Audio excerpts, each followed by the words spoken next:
So we know the Apple Watch is great for fitness tracking. In this video, I'm going to show you the 3 methods of tracking your pace with the Apple Watch. So let's get straight on with it. So the first thing we need to do is select the workout app.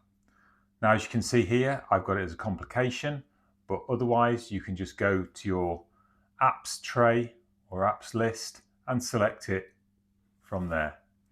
So this is the new workout screen from watchOS 26, and from here you select the top left one, which is goals and targets, and from this you can see here you've got the pacer option towards the bottom.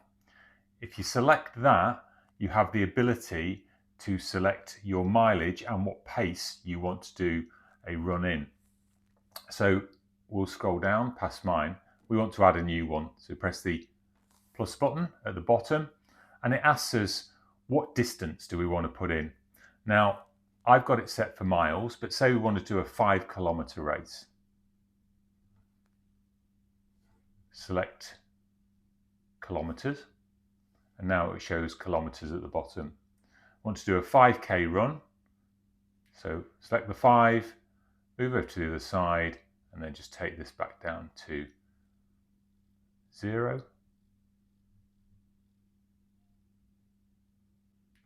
And that sets us to a 5k.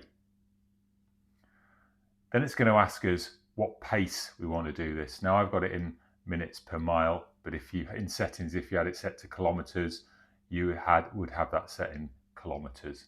So I want to run this at an 8:30 pace.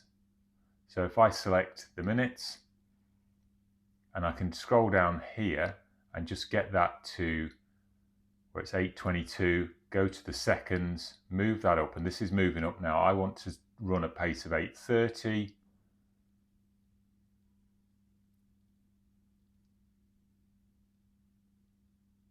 And there we are. So I'm running a 5k run.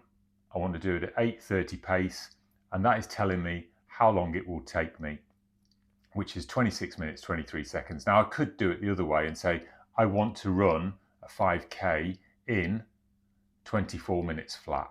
So if I take this down to 0, go back to the minutes, and I want to run it in 24 minutes flat, then it's going to pace me at 7:43 minutes per mile. Click done, and there it's set it up. 3.11 miles, which is 5k in 24 minutes. Now just tap on that, and that will start the run, and it will show you whether you're ahead or behind the pace. So if I was running faster than the pace that I wanted to go, that would go and show me into the green and show me how far ahead of my pace I was. Therefore, and if I was slower than the pace, it would drop down into the red. Then it tells me my average pace, my current pace, and how far I've gone in terms of my distance. So this is a screen that you'll get. Now, if you scroll up, you will go back to your normal screens that you use on every activity.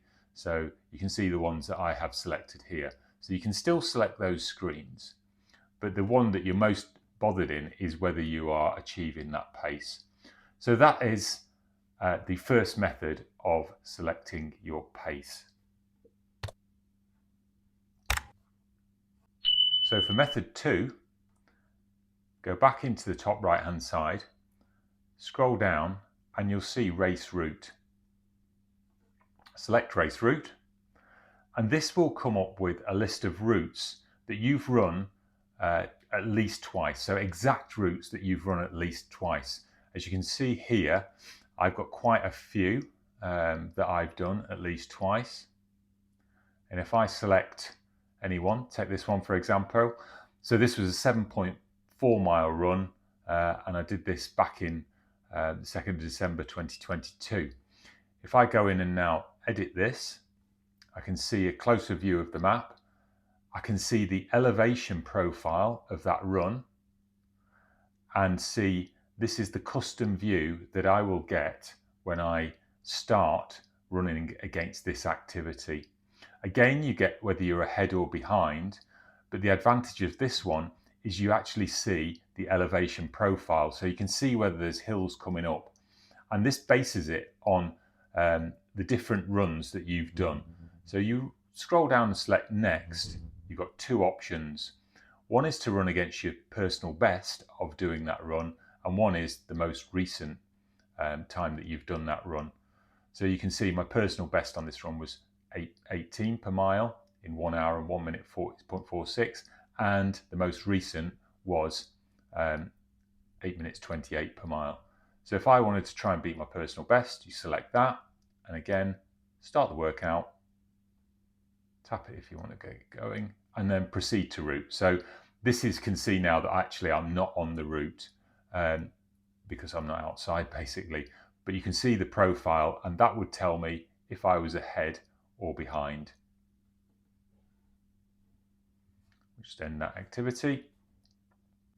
And the third and final method, you select bottom right hand side, which is alerts. Now we scroll past Workout Buddy and you can see we've got pace alerts.